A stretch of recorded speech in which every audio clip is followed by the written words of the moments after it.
来看好了啊，我们把这个大米啊，给它倒这个开水里面，给它煮一煮，出锅的瞬间就这个大米更好吃的一种新吃法，很多哥姐们都没有这样见过。今天一起来看看我是怎么做的吧。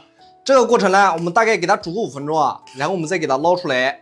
我们能煮到什么样的程度啊？哥姐们来看一下啊，我们用手啊，轻轻的把这个米捏碎了，这个就好了。这个米汤千万不要丢掉了啊，我们也给它打一点出来，等一下有大用啊。油热了，我们把这个五花肉啊下锅给它炒一炒，把它的油脂给它炒出来，这样五花肉啊吃起来才会更香。接着放入2片生姜，再来一点点腊肠、土豆、胡萝卜，最后来一点豇豆，开大火啊给它翻炒至断生。调味就很简单了，我们给它来一点点盐，半勺生抽给它提个鲜，少许老抽上个颜色，再给它挤一点点蚝油，继续的给它翻炒，把它们的酱香味啊给它炒出来。这个时候啊，把我们这个煮好的大米给它倒进去，给它铺一铺，给它铺平啊。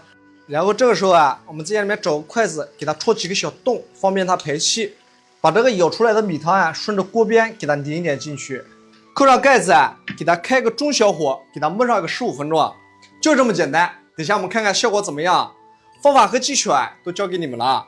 如果今天刚好有缘刷到这条视频啊，就麻烦哥哥姐们给老弟点个小红心，鼓励支持一下，这样老弟做菜就有动力了。同时老弟在这祝哥哥姐们身体健康，万事如意，多挣钱少生气，感谢支持了。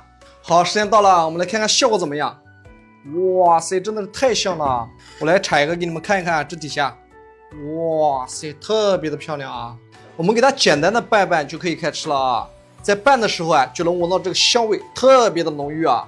我实在忍不住了，我来先尝一口味道怎么样啊？有菜有饭又有肉啊，而且啊味道特别的好吃。下次你们也按照我方法去试一下吧。